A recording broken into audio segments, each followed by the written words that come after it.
Hello my dear student, brain booster series में आपका फिर से स्वागत है। आओ आज के क्वेश्चन को चेक करते हैं। मेरे प्यारे बच्चों, क्वेश्चन है P Q and R are respectively mid points of side B C C and A B of triangle A B C. चलो पहले डायग्राम भी साथ साथ बनाते हैं क्वेश्चन पढ़ते हुए। ए बी सी एक ट्रायंगल है,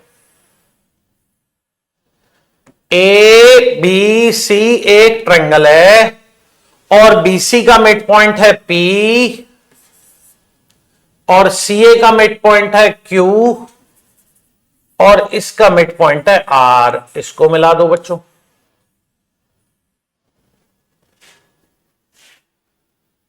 अब क्या है, PR and BQ।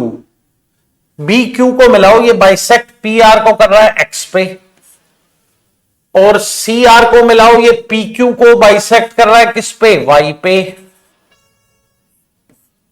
X Y मिलाओ, हमें प्रूव करना है X Y is 1/4 of B C. मेरे प्यारे बच्चों, ये क्लास 9th एक क्वाड्रिलेटरल चैप्टर है, उसकी एक थ्योरम है मिड पॉइंट थ्योरम। उसका बहुत ही अच्छा क्वेश्चन है। देखो इस क्वेश्चन को बच्चों, देखो मिड पॉइंट थ्योरम पहले मैं रिकॉल करा देता हूं। अगर एक ट्रायंगल में दो साइड्स के मिड पॉइंट को मिलाओ, P इसका मिड पॉइंट है, Q इसका मिड पॉइंट है, तो PQ बेस के BC के पैरेलल होगा और BC के हाफ होगा। अब देखो यहां ये कैसे यूज करा है। अब देखो मेरे प्यारे बच्चों, RQ R AB का और Q AC का मिड पॉइंट है, तो RQ क्या हो जाएगा सर? RQ हो जाएगा half of BC and parallel to BC। RQ half of BC and parallel to BC। अब मेरे प्यारे बच्चों, BC का हाफ BP है। गौर से देखो BC का हाफ क्या है, देखो ये BC P मिड पॉइंट है, BC का हाफ क्या है, BP। तो RQ हम ये लिख सकते हैं इक्वल टू BP। अब मेरे प्यारे बच्चों, RQ पैरेलल टू BC है और BP BC का पार्ट है, तो RQ पैरेलल टू BP। और हमें यह पता है अगर एक क्वाड्रिलेटरल RQPB, क्या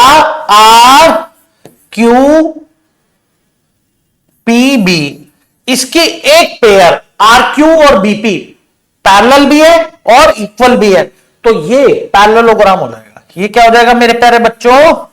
पैरेललोग्राम। जब ये पैरेललोग्राम हो गया, हमें पता है पैरेललोग्राम के डायगोनल बाइसेक्ट करते हैं, तो मेरे प्यारे बच्चों डायगोनल जब बाइसेक्ट कर रहे हैं तो इससे हमें पता लग गया ये वाली RQ और XP सेम होंगे, क्योंकि देखो तो BQ एक डायगोनल है और RP एक डायगोनल है, तो RP और BQ एक दूसरे को बाइसेक्ट कर रहे होंगे, तो RX और XP इक्वल हो गया। अब बच्चों सिमिलरली देखो, सिमिलरली कौन सा RQCP, RQCP ये भी एक पैरेललोग्राम है। RQCP क्यों एक पैरेललोग्राम है? देखो बच्चों, RAB का मिड पॉइंट है, QAC का मिड पॉइंट है, तो RQ BC के पैरेलल है और जो लाइन BC के पैरेलल है वो PC के भी पैरेलल होगी, क्योंकि PC BC का ही तो पार्ट है। तो मेरे प्यारे बच्चों, RQ parallel to PC and RQ half of BC है और P मिड पॉइंट है। BC का हाफ अगर BP हो सकता है तो PC भी तो हो सकता है। RQ equal to PC। अब मेरे प्यारे बच्चों, RQCP, क्या RQCP ये क्वाड्रिलेटरल में अपोजिट साइड्स इक्वल भी है, RQ PC के इक्वल भी है और पैरेलल भी है, तो इसलिए RQCP पैरेललोग्राम हो गया।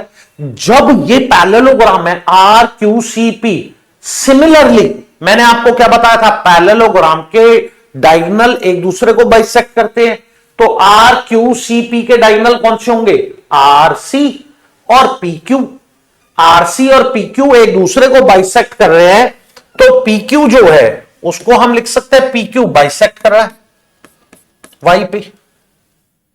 देखो PQ बाइसेक्ट हो रहा है वाई पे, क्योंकि वाई भी RC और PQ डायगोनल का इंटरसेक्टिंग पॉइंट है। अब मेरे प्यारे बच्चों ट्रायंगल लो, triangle R P Q, X Y क्या है, मिड पॉइंट। देखो आर पी का मिड पॉइंट है एक्स और क्यू पी का मिड पॉइंट है वाई, तो ये मिड पॉइंट है, तो एक्स वाई क्या होगा, पैरेलल टू पी क्यू, और एक्स वाई क्या होगा, हाफ ऑफ आर क्यू। बेटा पी क्यू नहीं आर क्यू। देखो मेरे प्यारे बच्चों गौर से, एक्स आर पी का मिड पॉइंट है, वाई क्यू पी का मिड पॉइंट है। अब ट्रायंगल कौन सा ले रहे हैं, आर पी क्यू, तो X Y parallel to R Q, X Y half of R Q. जब मेरे प्यारे बच्चों x Y half of R Q है और हमने आर क्यू क्या प्रूव करा था, हाफ ऑफ बीसी, अब आर क्यू की वैल्यू वहां डालोगे हाफ ऑफ बीसी, तो एक्स वाई आ जाएगा half into half 1/4 of BC. और मेरे प्यारे बच्चों देखो हमें यही प्रूव करना था, X Y is 1/4 of BC. मेरे प्यारे बच्चों ऐसे अच्छे क्वेश्चन करोगे तभी आपकी ब्रेन एफिशिएंसी इंप्रूव होगी, तभी आप ऐसे डिफिकल्ट क्वेश्चन को और हैंडल कर पाओगे। हमारे साथ बने रहने के लिए आपका बहुत बहुत धन्यवाद। Thank you very much.